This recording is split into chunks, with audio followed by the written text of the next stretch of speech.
Ayos talaga si Jong kung saan saan lang umiihi, oh.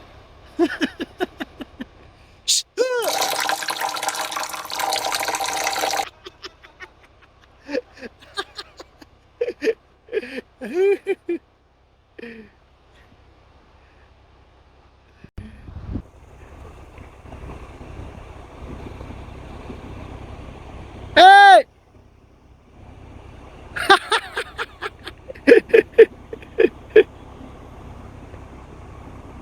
Hee! Tapos na kami mag-loading. Papunta na kami rito sa lock. Kaso, magko-couple kami. Tingnan natin kung paano. Ayan na nga, ang couple namin. Hindi yan ha. Ayun, sa pangalawa. Lock na naman. Isang oras lang. Charging na, loading na naman. Yuhi!